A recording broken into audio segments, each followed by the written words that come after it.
Hoy nos reúne el mundo exportador, pero aquel de pequeñas empresas, aquel mundo exportador o incluso de grandes empresas que están en un proceso, de alguna manera, de reflexión, de diagnosticar, de poder entender si las razones que tenemos para exportar, incluso las razones que tenemos para no exportar. Y hemos querido desarrollar junto a IMA Anticipa, y ahí a Iñaki le voy a pedir que después presente un poco IMA Anticipa para que sepan qué es IDATASUR, en toda América Latina, esta exposición y esta clase que incluso se ha dictado en varios lados más. Voy a presentar al profesor Iñaki Oroz Yander, es socio consultor de IMA Anticipa, consultora hispano-mexicana de internacionalización e inteligencia competitiva, un término realmente relevante en estos días y que de alguna manera la gente o los clientes o los de DataSur trabajan, cuando trabajan con la base de datos, trabajan estos conceptos. El Iñaki trabaja desde hace 20 años en áreas de internacionalización con empresas privadas y el sector público en España y también en Latinoamérica. Así eso lo valida mucho porque conoce nuestra realidad. Profesor de internacionalización e institución empresarial en España y México en la Universidad Pública de Navarra y además socio formador del Instituto Tecnológico de Monterrey en México. Iñaki, primero que todo, agradecer que estés con nosotros. Es muy interesante lo que vamos a escuchar, de alguna manera algo sospecho, pero indudablemente siempre queda esa incertidumbre de que vamos a conocer aquellas cosas que son realmente relevantes, sobre todo para quienes estén con ese bichito de exporto o no exporto, en unos momentos que mucha gente puede pensar que es más complicado exportar o que es más dificultoso. Creo que ahí estás tú para entregarnos las luces. Eso es. Pues muchas gracias, Pablo. Muchas gracias y buenos días a todos los aquí presentes y asistentes por todos los medios. Y buenas tardes si hay alguno por España viéndome, que ya sé que alguno hay. Y aquí ya empezamos con las diferencias horarias. Efectivamente, como dice Pablo, yo soy Iñaki Oroz, socio consultor de IMA Anticipa, una consultora hispano-mexicana. Tenemos la matriz aquí en España, en Pamplona, en el norte. Y luego tenemos sede física también en Puebla, en México. Pero llevamos muchos años, desde que empezamos ya, pues bueno, hace ya más de 20 años, en el mundo de la inteligencia competitiva y la internacionalización, trabajando siempre también en otros países de Latinoamérica, ¿no? Entonces, en todo este discurrir de nuestra actividad, pues en un momento determinado pues nos encontramos con DataSur, con los cuales tenemos pues una gran relación y motivo por el cual estamos impartiendo este seminario que esperamos que sea de gusto de todos, ¿no? Entonces voy a hablar sobre el autodiagnóstico. Voy a compartir la pantalla. Voy a hablar sobre el autodiagnóstico para la exportación, ¿no? Primer paso para dar el salto. Ya solo el título, ¿no? Solo el título ya nos da una idea de que estamos hablando de dos factores diferentes. Uno, un autodiagnóstico, algo que la empresa puede hacerse a sí misma, o sea, una herramienta de reflexión para la empresa. Y hablamos de que va a ser el primer paso para dar el salto. Bueno, o ya veremos que tal vez para no darlo, ¿no? Pero estamos hablando para empresas que todavía o no exportan asiduamente o no lo hacen con una consistencia lo suficientemente fuerte como para estar seguras en esta tarea y que tienen esas dudas. O incluso para empresas que no exportan, ¿no? Que no exportan o que no están internacionalizadas, pero tienen esa inquietud. Es verdad que el mundo de la internacionalización siempre está ahí y es una inquietud que muchas empresas tienen. Vamos a hablar de una cosita que es importante mencionarle a la gente que puede hacer sus preguntas. A mí se me olvidó, por eso, que es muy relevante. Vamos a dar tiempo para contestar las preguntas al final de la exposición, desde luego. La pueden hacer en el botón QIA, ya pueden hacer todas las preguntas, después nosotros vamos a realizarlas para que todos puedan participar. Y por otro lado, invitarlo a la gente en el chat a poner su nombre, su empresa, a presentarse y hacer de alguna manera un networking virtual. No hay ningún problema en hacerlo y creo que es bastante bueno, sobre todo que hemos perdido esto de lo físico. Bueno, sí. Aprovechemos lo virtual. Eso es todo, ahora sí que sí. Sí. Perfecto, muchas gracias. Ciertamente, cuantas más preguntas, mejor, más interesante será, ¿no? Todo ello. Como decía, estamos hablando del autodiagnóstico, es una herramienta de la propia empresa, por lo tanto ya intuimos que nos estamos dirigiendo a pymes o a empresas no habituadas a internacionalización, ¿no? O a exportar. Esto nosotros lo conocemos muy bien por nuestra experiencia, porque nosotros trabajamos especialmente con este tipo de empresas, empresas pequeñas y medianas, aparte de instituciones públicas, ¿no? Ayudamos a instituciones públicas como gobiernos regionales a desarrollar sus planes de internacionalización. Es tanto por una experiencia con las empresas, como por la experiencia y los trabajos que hemos realizado con la administración pública, por lo cual nosotros sabemos muy bien las dificultades con las que se encuentra la empresa pequeña y mediana, tanto en Europa como en Latinoamérica. Que al fin y al cabo son unos problemas comunes, ¿no? Podrán cambiar algunas magnitudes de números o de cantidad de empresas, pero tenemos muchos problemas muy comunes. Por tanto, yo voy a hablar primeramente de la realidad del tejido exportador, de las diferencias que se pueden encontrar las pymes con las no pymes, y hablaremos, como ha dicho Pablo, ¿no? Exportar o no exportar. Hablaremos de razones para exportar y razones para no exportar. Yo nombraré las que nosotros hemos encontrado en las empresas y las que las empresas nos han manifestado, pero también las que hemos detectado, ¿no? ¿Qué razones hay? Y una vez dibujado ese marco actual de cómo están las cosas, ya hablaré del autodiagnóstico como una herramienta de reflexión y daremos unas pinceladas de cómo se desarrolla un autodiagnóstico, qué factores conforman el autodiagnóstico y la empresa tiene que tener en cuenta para realizarlo, ¿no? Y luego, por supuesto, qué hacer después del autodiagnóstico. Por tanto, la realidad, ¿no? La realidad, yo aquí busqué unos números, o buscamos unos números generales. Dijimos, bueno, el tejido exportador realmente. ¿Qué pasa con las pymes? ¿Qué pasa con las no pymes? Y no me costó mucho encontrar estos datos que ya sospechaba, ¿no? Porque nuestra experiencia nos muestra así, que ya sospechaba, pero están ahí, ¿no? El Ministerio de Economía en Chile manifestaba en 2019 que el 97% de las pymes no exportan de Chile. Pero es que en México las pymes exportan solo el 1% del total nacional. Aquí ya no hablamos del 1% de empresas, sino de que del global de las exportaciones en valor mexicanas, el 1% lo hacen las pymes. Pero es que si saltamos el charco, como decimos aquí, que no sé si en Chile también lo decís, o en Latinoamérica, ¿no? Pero si saltamos el Atlántico, pues en España el 9% de las empresas pymes exportan, ¿no? Del ICES. Este es un dato del Instituto de Comercio Exterior. Es decir, tanto en un mercado geográfico o en otro, son muy pocas las pymes que exportan. Muy pocas. Esto tiene pues distintas consecuencias, ¿no? Tiene una consecuencia inicial que es que hay una alta dependencia de cada estado de las grandes empresas, de las grandes multinacionales, de las grandes corporaciones en sus números globales para exportar.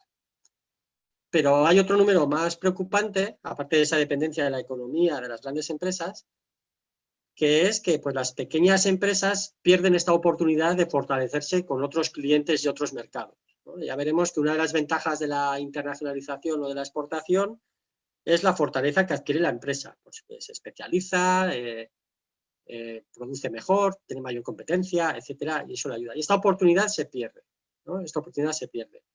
Pero bueno, como primera conclusión, es un dato objetivo, ¿no? Esto no es una intuición, ni es una proyección, es un dato objetivo que hay pocas empresas que exportan. Y es otro dato, por tanto, sí, ahora comento, por tanto, es otro dato consecuente de este que hay un camino por recorrer. Me comentáis aquí, cuando nosotros hemos hablado de pymes, efectivamente yo no he buscado la definición, sí que busqué estos datos de pymes, ¿no? De la definición en Chile o en España. Yo no quise entrar tanto a la definición objetiva, que es una pyme según número de facturación o número de empleados, sino que vamos a hablar de pymes en general como aquella empresa pues que todos entendemos, que no es una multinacional con distintas sedes en distintos países, que no tiene demasiadas plantas, etcétera, ¿no? Yo aquí ahora no tengo exactamente la definición de España de pyme, pero estamos hablando de pequeñas empresas. Estos números podrían cambiar un poquito arriba o un poco abajo, ¿no? Pero la conclusión general sigue siendo la misma, ¿no? Sigue siendo la misma. Pocas empresas pequeñas exportan y hay un camino por recorrer para estas empresas, ¿no? Para estas empresas. nos hemos encontrado nosotros cuando hemos hecho trabajos de campo con las empresas que no exportan, con las empresas en general que nos manifiestan que no exportan? Pues, bueno, nos hemos encontrado distintas razones, ¿no? Distintas razones que manifiestan estas empresas. Por un lado, manifiestan que no tienen estructura, que no tienen capacidad, que ya tienen la plantilla muy justa, que tienen los medios de producción ajustados y que saltar al mercado internacional le implicaría tener una estructura que en estos momentos no puede abordar. Otros simplemente te dicen que hay falta de formación. Esto es muy habitual en dos tipos de... Hay muchas razones en falta de formación, pero se manifiestan en dos grupos de conocimiento. Uno, los idiomas, según a qué países vayas, ¿no? Que siguen asustando. En España muchísimas empresas siguen teniendo mucha dificultad con el inglés, cada vez menos, pero las tienen.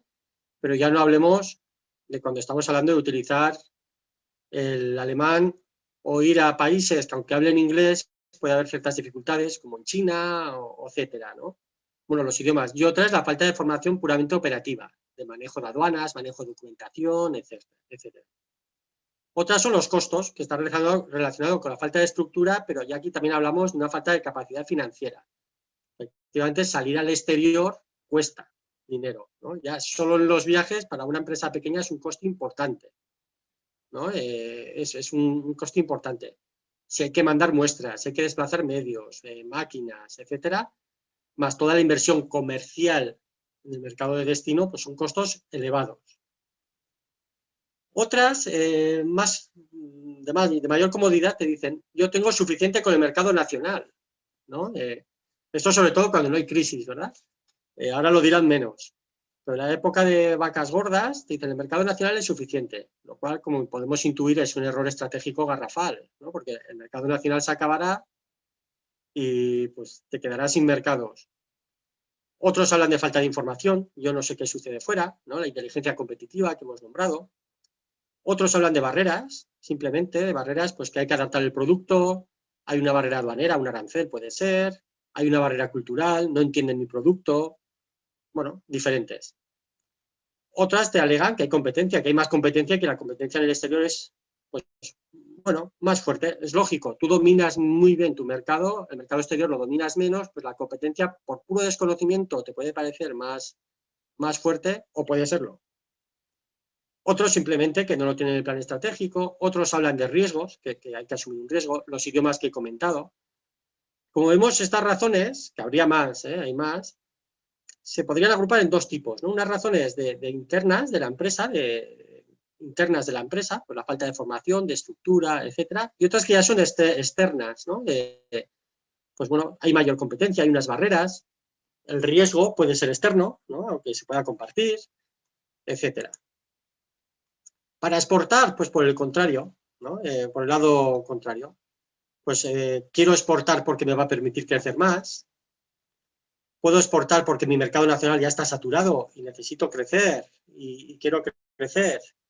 Y bueno, pues mi mercado se ha acabado, pues exporto.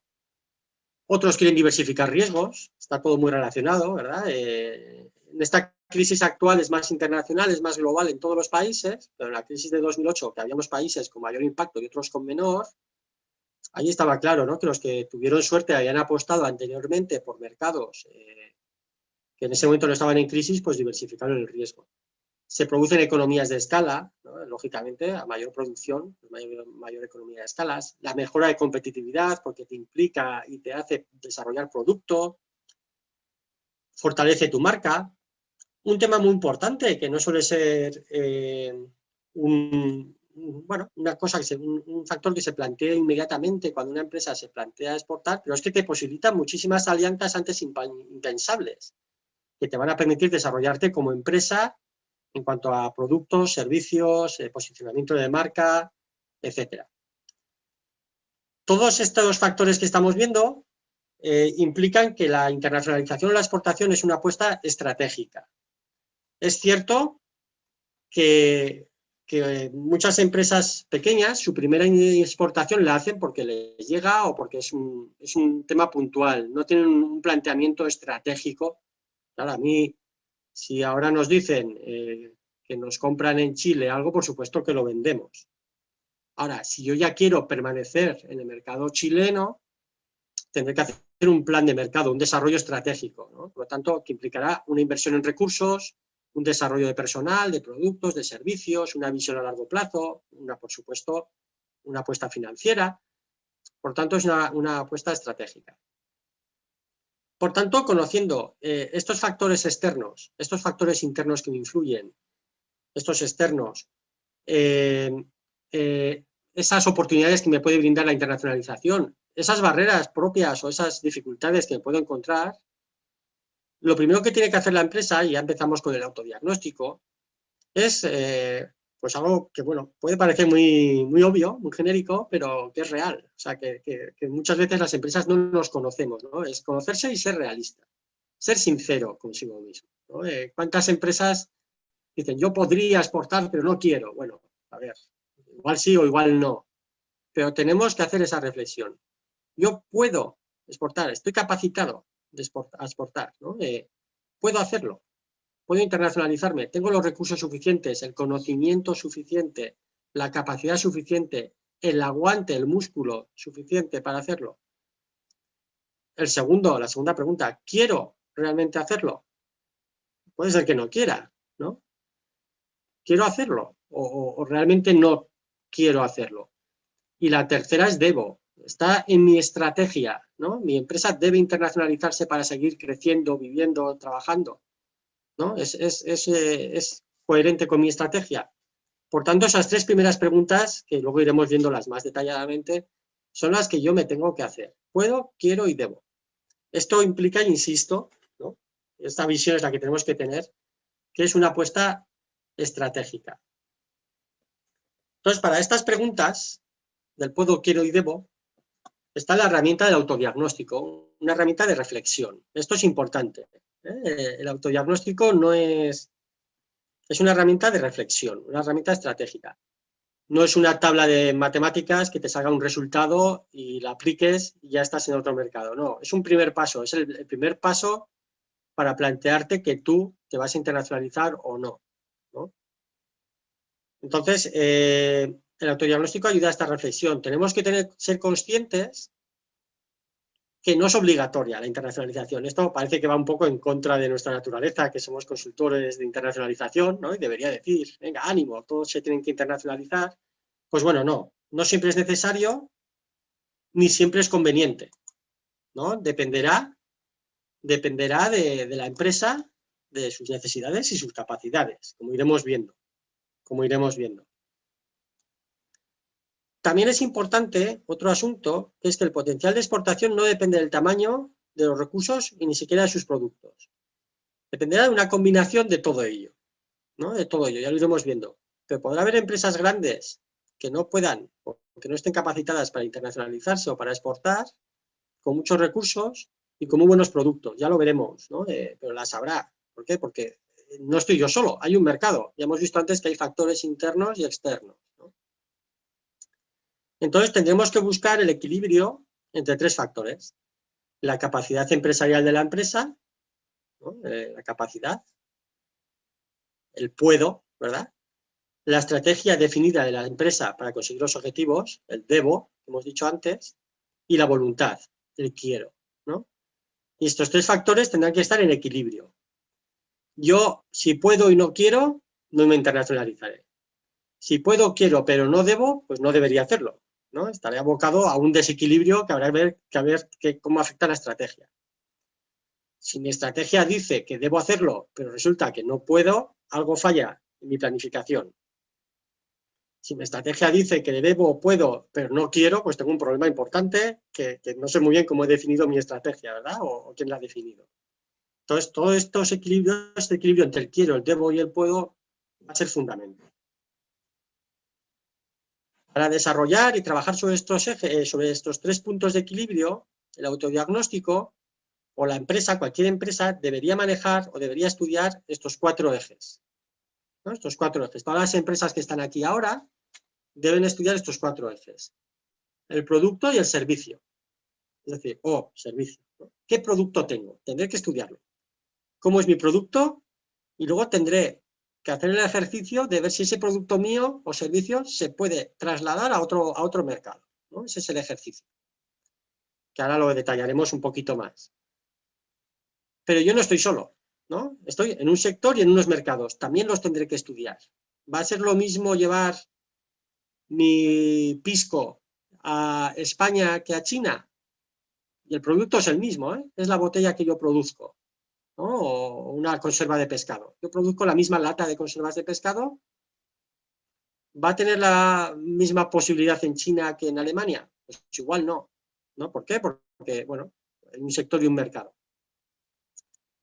No será suficiente con estudiar estos 2 ejes. ¿Por qué? Porque yo puedo tener el mejor producto y el mejor mercado posible, pero mi empresa tiene algo que decir, tiene capacidad para producir, ¿no? Tiene capacidad para adaptar la lata de mejillones o de pescado y al formato que quieren en China. ¿Soy capaz de producir todas las latas de conservas de pescado que los chinos van a necesitar?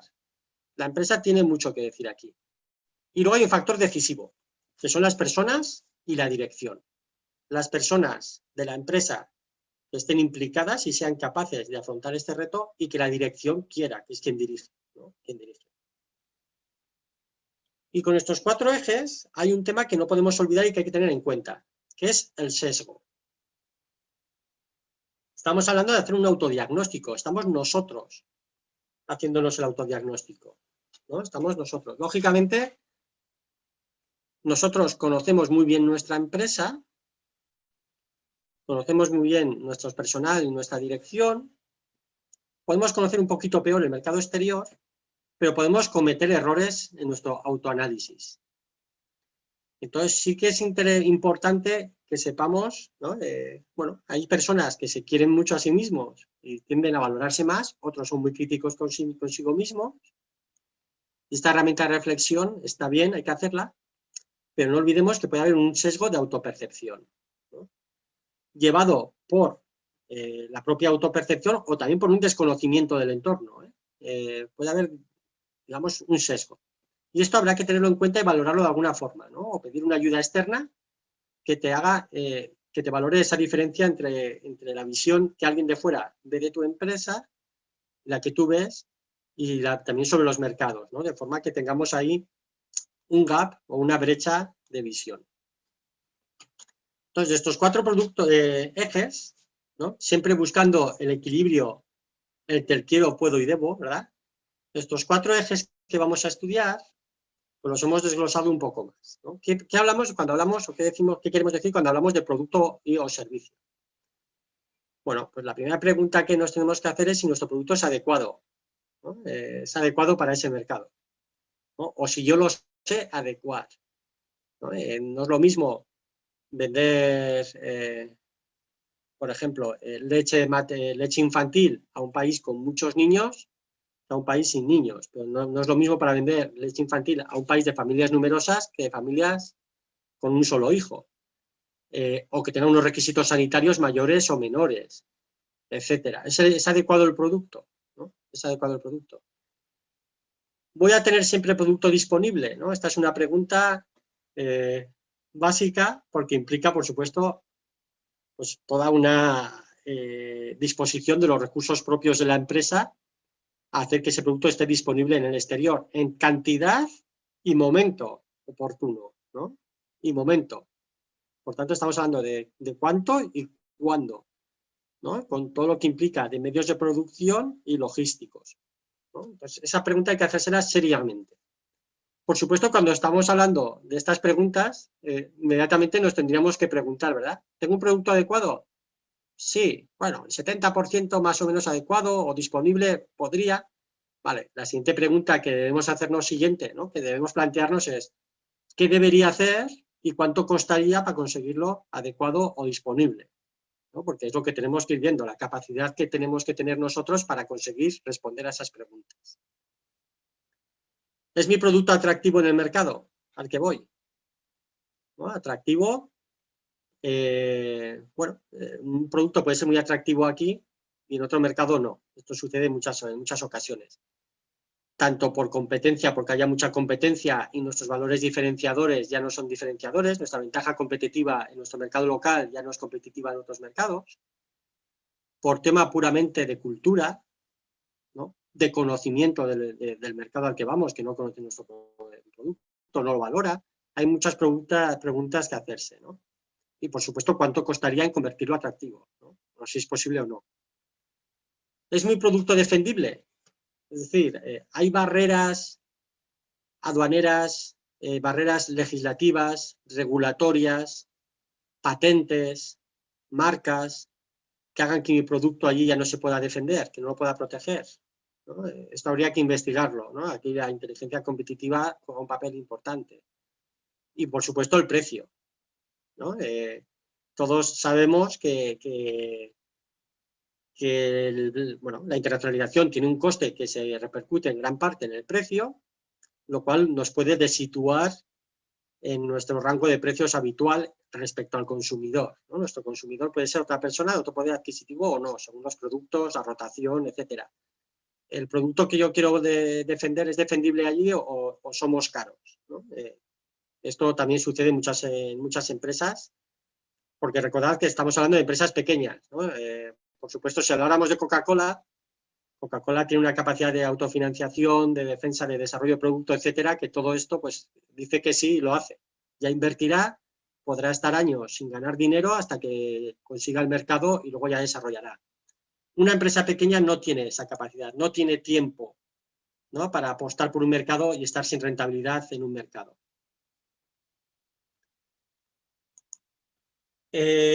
Por lo tanto, pues bueno, aquí incluyen aspectos, como comentamos, de diseño de producto y demás. Efectivamente, la pregunta que dicen aquí, si el diseño del producto debe ser hedónico, pues bueno, depende del producto. Tengamos en cuenta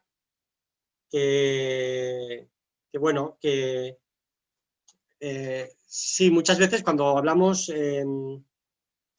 ¿no?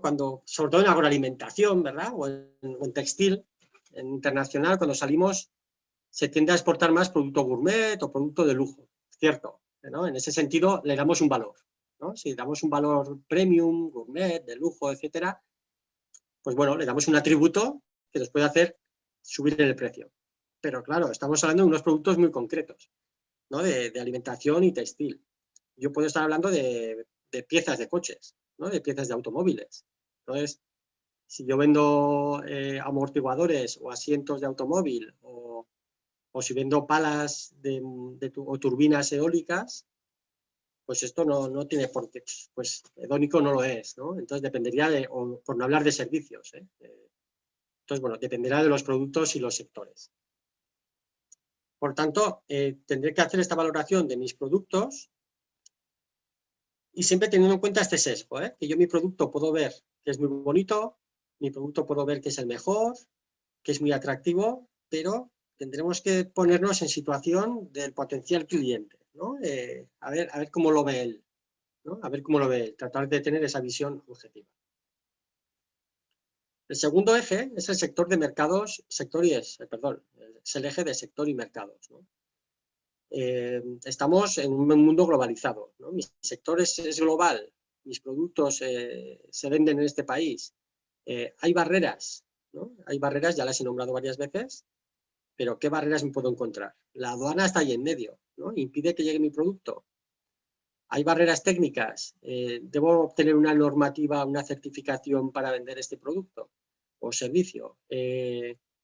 ¿No? ¿Qué barreras existen? Y, por supuesto, las barreras culturales e informales, ¿eh? Culturales, que son unas, e informales de funcionamiento del mercado, que son otras, ¿no? Cómo funciona el canal de distribución, ¿no? No en todos los países funcionan, y algunas cosas pueden ser muy públicas y otras menos, ¿no? Pues porque, bueno, hay actores dominantes en el mercado, situaciones de monopolios u oligopolios, según qué países puede haber irregularidades administrativas. Bueno, esas barreras, ¿no? ¿Cómo implican? ¿Cómo me costaría a mí saltarlas, ¿no? Luego el momento de oportunidad, ¿no? El momento de oportunidad. ¿Es el momento adecuado para internacionalizarme ahora? ¿No? ¿Es ahora cuando debo hacerlo? ¿Tengo la capacidad suficiente? y también de oportunidad respecto al mercado. El mercado está en el momento perfecto para mi producto y servicio, ¿no? No es lo mismo un producto en una fase incipiente que en un producto en una fase madura, ¿no? Si mi producto está naciendo al mercado, pues estaremos en situación diferente que si el producto ya está muy maduro y hay una gran competencia. Por tanto, habrá que valorar también la competencia internacional, que no es la misma que en mi país o en mi mercado habitual. Y luego, un tema que es importante, que no hay que obviarlo. ¿Hay apoyos públicos a mi aventura exterior? ¿No? Porque esto es un impulso importante. No es lo mismo que si los hay, no lo hay. Los hay en origen, los hay en destino, ¿no? Estos temas tendré que valorarlos. Y luego, obviamente, como siempre, el sesgo, ¿no? Esto es muy importante, por eso lo he puesto tantas veces, que hay que valorar. Por tanto, producto y servicio y sector y mercados. Tercero, la empresa, mi empresa. ¿Estamos motivados o hay una falta de motivación importante? No es lo mismo. Esto se nota mucho en las diferencias entre las startups, ¿verdad? De jóvenes tecnológicos que ya nacen motivados, ¿no? Ellos ya nacen internacionales, no hay que motivarles. Pero una empresa tradicional, productora de un producto industrial o que ya la plantilla está cerca de la edad del retiro o medio cerca de la jubilación, pues igual están menos motivados. O la experiencia es tan baja, no tenemos experiencia, entonces ya no hay motivación, ¿no? Esto es importante, ¿no? La motivación y luego la experiencia. ¿Tenemos experiencia? No es lo mismo una empresa que nunca haya tenido una experiencia internacional que otra que sí, ¿no? La primera feria a la que va una empresa, una feria internacional, es un gran desafío, no iba a decir trauma, pero no, un gran desafío. Ya cuando ha ido 1 a 10 ferias, pues ya es un día más de trabajo, ¿no? La experiencia motiva mucho. Lógicamente, la tensión de la primera feria no podrás obtener los mismos resultados que ya con un conocimiento de cómo funcionan las ferias, que ya vas a tiro fijo, que sabes qué hacer, ¿no? ¿Qué recursos tiene la empresa? Que lo hemos comentado, y la capacidad operativa, si podemos. Y si la estrategia de la empresa marca, ¿no? Que hay que internacionalizarse. Ten en cuenta que el alineamiento estratégico es importante, porque esto supondrá que la empresa está desarrollando recursos, planes, etcétera, dirigidos a esa internacionalización, ¿no? Por tanto, tendremos que valorar la empresa. Por tanto, ya tengo el producto y servicio, ¿verdad? El sector y los mercados y la empresa. Y luego, por último, el cuarto eje, que es muy importante, es las personas y la dirección. Y este es un factor que no se valora demasiado. Bueno, sí se valora, ¿verdad? Pero siempre se habla enseguida de la competencia, del mercado que está maduro, de los precios, etcétera, o de la capacidad de la empresa, pero de producir productos innovadores, adaptar el etiquetado, ¿verdad? Estas cosas. Pero hay un factor muy importante que es las personas y la dirección. Si el personal está motivado, para la internacionalización, si todo el personal se siente implicado, ¿verdad? Esto se relaciona con la implicación de la dirección, pero aquí estamos hablando de lo que es dirección y no es dirección, ¿eh? Que ahora haré los matices correspondientes. Si tenemos las expectativas adecuadas, ¿verdad? Muchas pymes dicen, la internacionalización me va a salvar el año y ya se acabó la crisis, y luego se encuentran con que cuesta tiempo y dinero, ¿no? Y que igual en un año todavía no has convertido nada, ¿no? De lo que tú has estado allí invirtiendo. Entonces, bueno, tenemos expectativas adecuadas, ¿no? Adecuadas. Estas personas de la empresa tienen acceso a la información, ¿no? Hemos visto antes que la falta de información podía ser un problema. Tenemos formadas a personas en la empresa para obtener información de mercados internacionales, ¿verdad? O tienen acceso a bases como Datasur que nos permitan afrontar con menor riesgo y más seguros los mercados internacionales. Tenemos bases de datos, tenemos acceso a esas fuentes, ¿no? Esto es importante también planteárselo. Vuelvo a insistir, si no estamos motivados, ¿qué hacemos para motivar? ¿Qué hacemos para adecuar las expectativas? ¿Y qué hacemos para acceder a esa información? ¿Verdad? Y cada vez que respondemos a esas preguntas, seguro que muchos están pensando en qué y cuánto, ¿verdad? Y costes, ¿no? Y costes. Por eso es una apuesta estratégica, ¿no?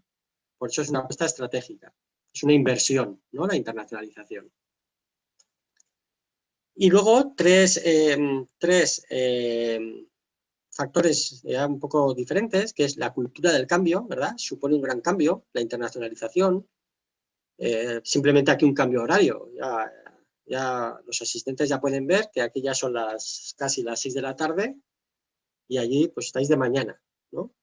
Eso ya es un cambio, ¿no? El viernes tengo a las 12 de la noche en España una sesión con el Tecnológico de Monterrey, ¿no? Que hemos comentado que somos socios formadores. Pues bueno, es una cultura del cambio clara, ¿no? Pues bueno, solo el horario, pero esto podemos hablar de 1000 cosas.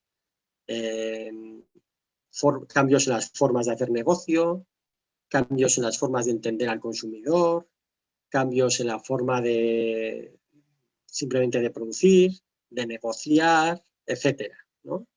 Entonces, eso supone un desafío para las personas de la empresa que tienen que ser capaces de afrontar esos cambios pues sin mucha dificultad. Y esto está, lógicamente, relacionado con la flexibilidad. ¿Somos flexibles ante esos cambios? ¿No? Y si no somos, ¿qué hacemos? ¿No? ¿Qué hacemos? Y luego un aspecto muy importante para la empresa pequeña, para la pyme, que se abre, que es la cooperación, ¿no? Es verdad que con el mercado internacional se abren muchas oportunidades de cooperación. Tanto en el mercado privado como en el público. En el público es obvio, ¿eh? En el mundo de las licitaciones internacionales, la cooperación es en general necesaria para una primera experiencia internacional porque el socio local cuenta mucho, la experiencia en el mercado local, etcétera. Pero esto es trasladable también al mercado privado, ¿no? El mercado privado. Si yo voy a trabajar con un distribuidor o con un importador o con un agente, pues en el fondo vamos a establecer, al final, si queremos que esto sea estable y permanente, una relación de cooperación. Acabaremos siendo más socios, ¿no? ¿Cuántas empresas te dicen, yo no busco un distribuidor, busco un socio? ¿No? Pues bueno, hay que saber cooperar, ¿no? Con todo lo que implica. Saber aprender a trabajar con mismas formas, trabajar juntos, repartir los beneficios juntos, ¿verdad? Y desarrollar un mercado conjuntamente. Y no todas las empresas ni todas las personas están preparadas para cooperar, ¿no? Esto también se aprende, ¿no? Se aprende. Y luego la implicación de la dirección. Esto es muy importante, por eso está la última, ¿verdad? No por ser la última, es menos importante, sino igual al revés. Una empresa cuya dirección no esté implicada en la internacionalización no va a tener éxito. ¿Por qué? Porque la dirección no va a invertir todo lo que tiene que invertir en cuanto a recursos, tiempos, dedicación e ilusión en esto. Ni va a saber, por tanto, motivar al resto del personal. Y, por tanto, no va a saber hacer nada de lo anterior, ¿no? Ni dedicar recursos, ni motivar, ni afrontar las barreras porque va a decir para qué, ni adaptar el producto, ni nada. Por tanto, la implicación en la dirección es muy importante.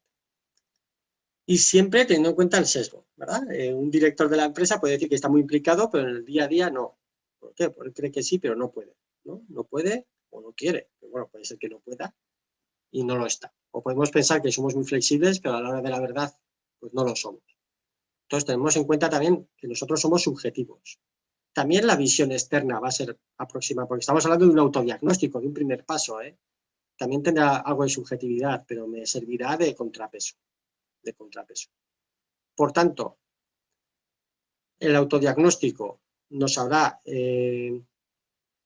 hecho reflexionar sobre nuestro producto y servicio, su adecuación, capacidad para hacerlo disponible en el mercado, para hacerlo atractivo en el mercado, defendible tanto en producto y en precio.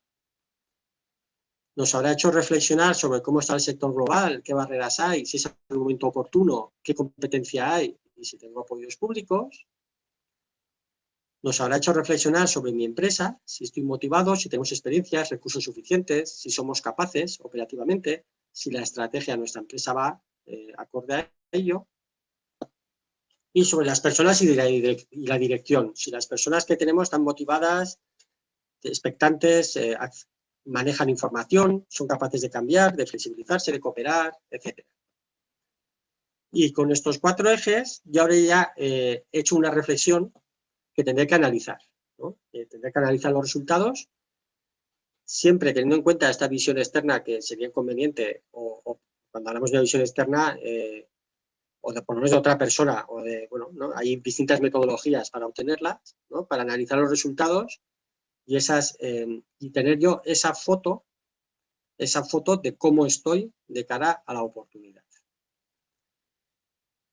Bueno, lo de la brecha digital lo comento ahora. ¿Y qué buscamos con este análisis? Pues el equilibrio de estos 4 ejes. Es decir, que el factor externo, que está compuesto por el producto y el sector, esté equilibrado con el interno, que es empresa y equipo humano, pero también que internamente cada factor estén equilibrados entre ellos. Es decir, el factor producto debe estar equilibrado con el factor sector y mercado, ¿verdad? Yo no puedo tener, o de poco me sirve tener un gran producto si no hay mercado. De poco me sirve tener una gran empresa con muchos recursos si el equipo humano no quiere, pero de nada me sirve tener un gran producto con una muy buena oportunidad de mercado si la empresa no está capacitada o no quiere, o si el equipo humano no quiere. O de nada me sirve tener una gran empresa si no hay un producto y un mercado adecuado, ¿no? Un adecuado. Por lo tanto, busco estos equilibrios, ¿no? Y tendré que hacer, ahora veremos un gráfico, ¿no? Un juego de equilibrio. Aquí he añadido lo de la brecha digital porque es cierto que con el COVID se ha acelerado además. Estamos en un escenario de digitalización, ¿verdad? De marcha hacia la industria 4.0 en todos los ámbitos de la empresa, ¿no? De la digitalización.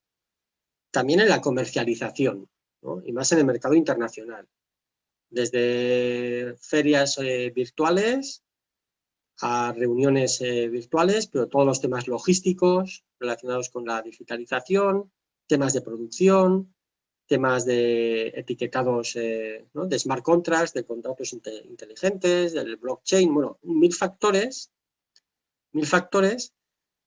que pueden cambiar estos equilibrios, ¿eh?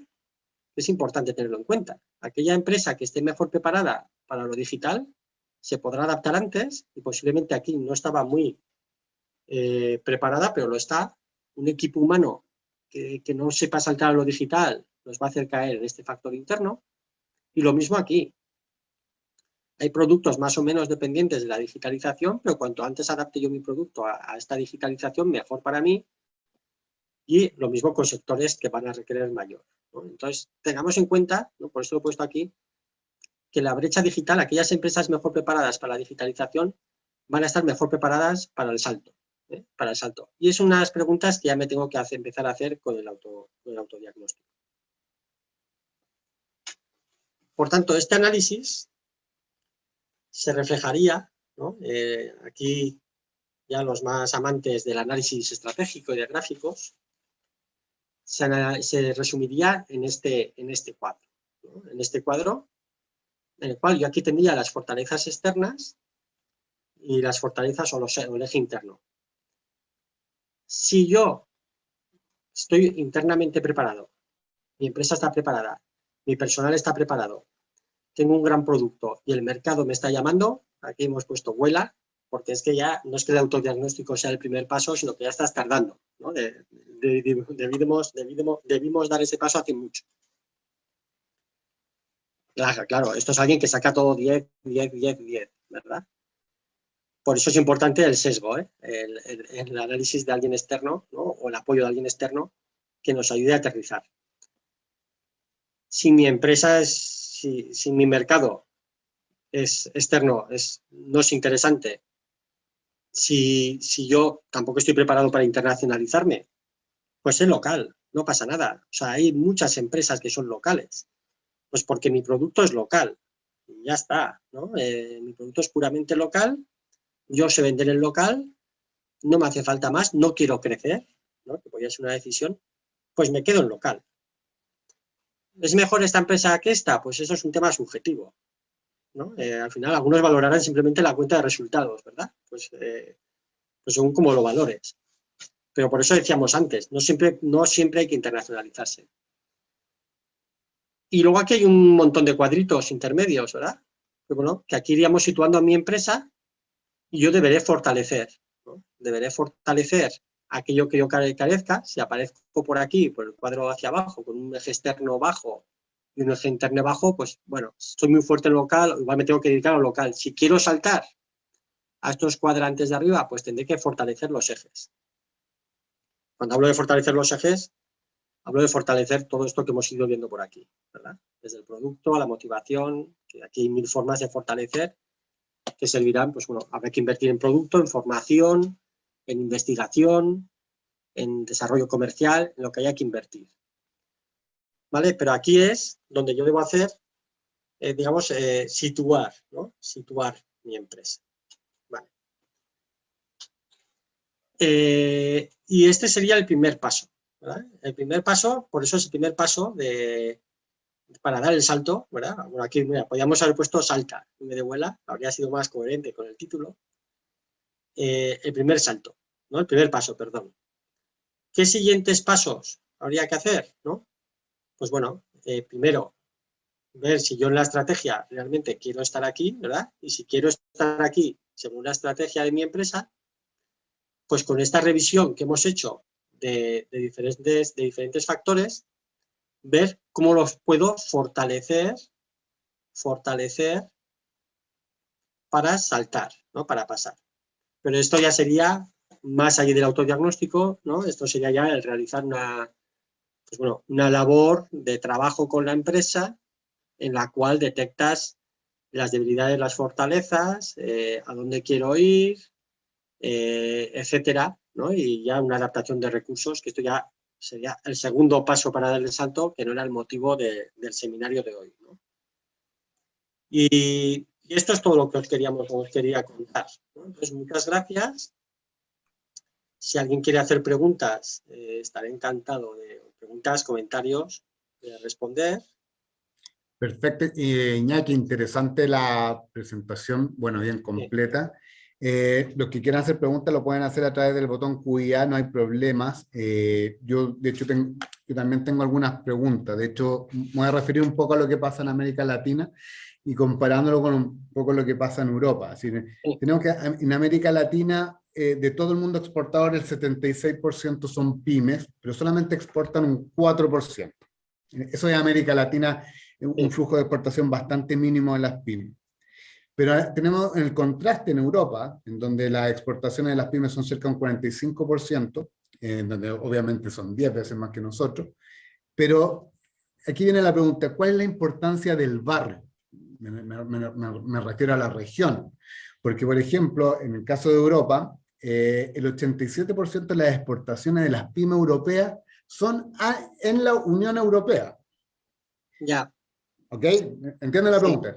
¿Qué pasa acá? Acá obviamente es muy poca la exportación que tenemos intra América Latina. De hecho, para nosotros los principales 3 socios son, primero que todo, obviamente, Estados Unidos, segundo socio es China y tercer socio Unión Europea, y después aparecemos en América Latina como el cuarto y quinto socio muy reducido en un 11% y quizás menos. ¿Qué tan importante es el barrio? Me refiero a la región, para efecto de esta primera decisión de las exportaciones. Claro, sí, es muy importante. O sea, en lo que es la Unión Aduanera, ¿no? La Unión Europea, claro, hemos llegado ya al punto de desarrollo que muchas empresas, ¿no? De hecho, muchas empresas cuando venden, empresas españolas, que tú les preguntas, ¿exportas? Te dicen no. Y están vendiendo a Francia, Alemania, ¿no? Ya ni siquiera lo consideran una exportación, ¿no? Aunque haya un cambio de idioma y, ¿no? Entre que tenemos la misma moneda y la misma aduana, dicen, bueno, pero eso no es exportar, ¿no? Entonces, efectivamente, lo que es un marco común aduanero te abre unas posibilidades inmensas. Efectivamente, aunque en sentido estricto de la palabra no estés exportando, sí que estás internacionalizando, ¿no? Porque al final no es lo mismo para nosotros vender a Madrid que vender a Berlín, por mucho que tengamos el mismo marco aduanero, la misma aduana y demás. Entonces, claro. Hay un tema cultural relevante también, es decir, el idioma, de alguna manera la idiosincrasia, de alguna manera también los acuerdos. Acá entre la región hay muchos tratados de libre comercio, mucho acuerdo comercial entre uno y otros, pero obviamente no se potencia mucho. Otra pregunta, y ahí voy a empezar a leerla, ojalá nos puedan llenar en el botón QIA, porque sé que hay preguntas, pero en el chat, entonces me complica más porque entre saludos y preguntas tengo que buscarla. Pero obviamente tenemos actualmente que los principales problemas de las pymes exportadoras en nuestra región reditúan primero que todo en el financiamiento. Sí. Obviamente cómo llegar a esas economías de escala para poder venderle, para hacerlo más cercano a un Corte Inglés.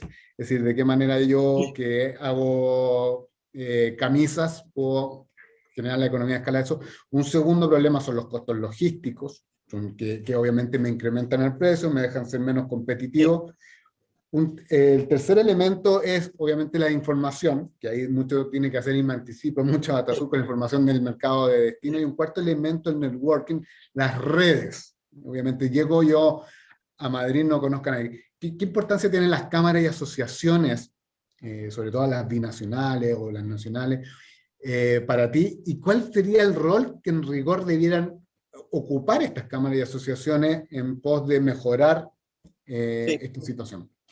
Sí, sí, sí. Desde luego tienen un rol importantísimo, ¿no? Para la pequeña empresa. Yo he puesto antes el ejemplo de Coca-Cola, ¿no? Porque Coca-Cola puede hacer lo que quiera, ¿no? Nosotros no estamos pensando en Coca-Cola. Estamos hablando de empresas pequeñas que muchas, aunque este autodiagnóstico les salga que están capacitados, van a decir, no me atrevo, no puedo o no me veo fuerte. Entonces, la unión de empresas, ¿no? Tanto en origen como con destino, es importante. Es decir, que varias empresas chilenas pequeñas se unan para ir a un mercado conjuntamente. ¿Por qué? Esto les va a abaratar los costes, van a poder afrontar costes logísticos, de información, operativos conjuntamente y su oferta conjunta va a ser más fuerte en el exterior. Lo mismo en destino, ¿no? En destino también una alianza con una empresa local del país le puede facilitar. Entonces yo creo que las cámaras o organismos similares son organizaciones fundamentales para apoyar la construcción de este tipo de asociaciones de empresas, tanto en origen como en destino, ¿no? Desde un consorcio a un grupo de exportación o lo que fuera, ¿no? Pero porque las empresas pequeñas, sí, yo me puedo juntar con otra empresa, pero por mucho que me junte, igual no sé darle forma a esto, ¿no? Pero una cámara internacional o una cámara de comercio que tiene un papel importante, que sabe, que conoce el mercado, sabe cómo hacer las cosas, tiene capacidad de aunar empresas y de aunar herramientas suficientes para potenciar esa aventura conjunta al exterior, ¿no? Y eso conjunto al papel de formación y demás que, por supuesto, estos organismos tienen que tener. Uy, sí, importante el tema. Aquí, de hecho, estoy empezando ya a leer el chat. Bueno, ahí, de hecho, Marco Illesca señala que la unión aduanera es clave, obviamente, para la internacionalización de las pymes en Europa. Acá tenemos la Alianza del Pacífico, que la verdad, muy poco ha considerado las pymes. De hecho, para quizás entregarte un antecedente a ti, Iñaki, recién en el año 2019 se le ocurrió hacer un organismo técnico en pymes, y ni siquiera resolutivo, sino que netamente técnico. ¿Qué tan importantes son los bloques? Aquí tenemos varios bloques dentro de América Latina, está la CAM, está Mercosur, está la Unión de Centroamérica, está obviamente la Alianza del Pacífico. ¿Qué tan importante y cuál debería ser el rol de estos bloques que actualmente no están haciendo mucho en lo interno, sino que más bien una exposición hacia estos tres mercados, Estados Unidos, Europa, y hacia las grandes empresas, en rigor hacia las grandes empresas? Claro, a ver, nosotros desde la experiencia que nosotros tenemos con el mercado común o con la Unión Europea, cualquier bloque económico para su función desde el punto de vista de comercio internacional debería ser eliminar barreras, ¿no? Que no haya barreras al comercio entre los países que componen el bloque, ¿no? Esa debería ser la primera función que sería fundamental, ¿no? La eliminación de barreras, claro, se dice muy fácil, pero supone procesos administrativos comunes, documentaciones comunes, formas de comercio común, supone liberalización en el tráfico de mercancías, trabajadores o personas y comercio, etcétera, ¿no? La eliminación de barreras, lo primero. Y lo segundo, por supuesto, la defensa exterior común, ¿no? El que seas de cara al exterior a terceros mercados, uno solo, ¿no? Que eso te va a fortalecer tu oferta y te va a potenciar, ¿no? Entonces, pero la eliminación de barreras debería ser el gran reto. El gran reto. Un tema interesante, de hecho aprovecho que dentro del chat está Nicola Minervini y este es su tema que voy a tocar yo, tú quizás lo debes conocer, ha escrito bastante respecto a estos temas. ¿Cómo ves tú el tema de los consorcios de exportaciones? Sí, yo lo veo fundamental. Llamemos consorcio o también empieza a haber diferentes figuras, ¿verdad? parecidas, pero que buscan juntar a varias empresas que por sí solas no podrían o no querrían, no se verían capaces de salir solas, pero solas salen. A mí me parece una figura fundamental. Tienen que estar muy bien construidos en el sentido de que las empresas no sientan que compiten demasiado entre ellas, ¿verdad? Aunque compitan entre ellas, las que lo conforman, pero que sientan que van a ganar más de lo que pueden renunciar, ¿no? Y ahí ya, pues bueno, la selección de las empresas que componen el consorcio es muy importante, tanto en a qué hacen y cómo lo hacen, incluso las personalidades de las personas que dirigen esas empresas. Pero sí que es un papel fundamental que creo que debería ser apoyado por todos los organismos, tipo cámaras, gobiernos, etcétera. De todas maneras, de hecho, vamos a aprovechar de decirle a Nicola que debiéramos hacer un webinar sobre ese tema que es tan relevante. Aquí una pregunta que es media porteriana, obviamente. Samuel Arellano dice, actualmente, ¿cuál consideraría que sería la mejor estrategia para un exportador? Liderazgo en costos o diferenciación. Bien Claro, porteriano. pues depende del producto, ¿no? Sí, depende del producto. Como he comentado antes, ¿no? Por ejemplo, muchos productos de agroalimentación o textiles al salir al exterior se convierten ya en una prenda más de lujo o un producto gourmet, ¿no? Esa es una diferenciación importante. Otros productos no se pueden diferenciar y tienen que ir a costes, ¿no? Ahora hay productos, por ejemplo, bueno, ya es un mercado muy maduro, yo creo, pero el de las mascarillas, ¿no? Hoy me han llegado unas ofertas que casi ya las regalan, ¿no? Yo creo que pronto, por lo menos aquí en España, nos van a pagar porque nos llevemos mascarillas.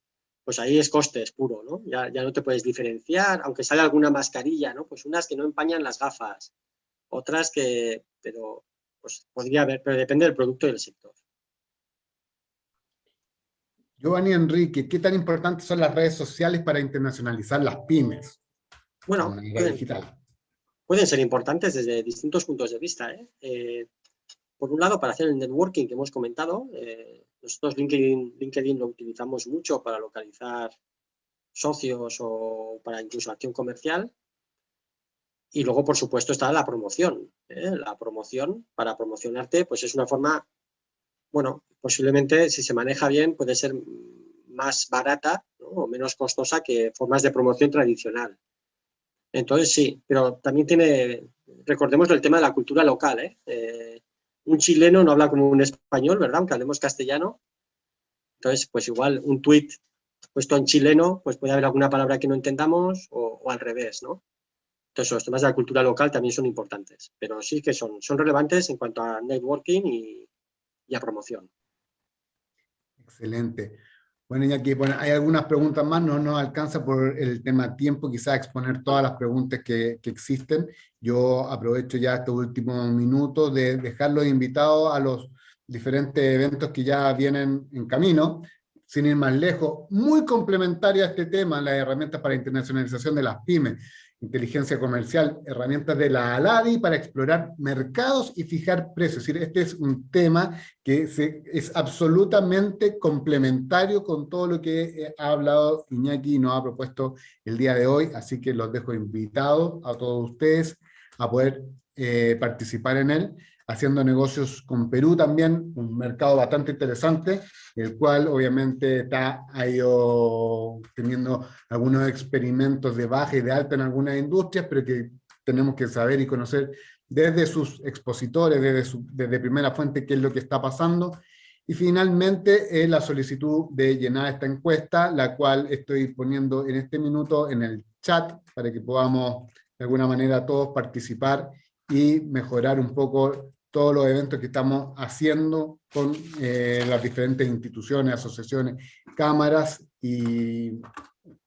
lo puse solo a los panelistas, le vamos a poner a todos. Ahí sí. Ahí en el chat pueden todos contestar, ojalá se den esos 5 minutos que son vitales para mejorar, si no lo dejan abierto, lo contestan en cualquier minuto del día. Iñaki, no sé si quieres decir algo para cerrar, yo, por nuestra parte, muy agradecido de lo que fue esta clase. Sí, no, muchas gracias a todos por la atención, muy interesantes las preguntas y animar a todas las empresas que haya habido aquí a que hagan el ejercicio de reflexión, ¿no? que es muy interesante, ¿no? Más allá de que luego decidan o no internacionalizarse, pero solo como ejercicio de reflexión es muy interesante y para lo que quieran aquí estamos dispuestos a ayudar.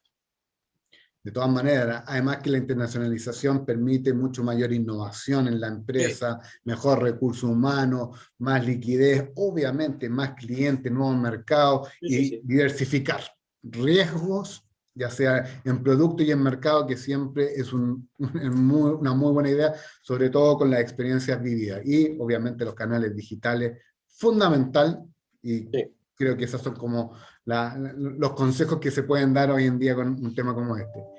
Iñaki, muy agradecido de este curso, de este encuentro. Agradezco a todas las personas que han participado de este curso, ya sea a través de Facebook Live o a través de la misma sala de Zoom.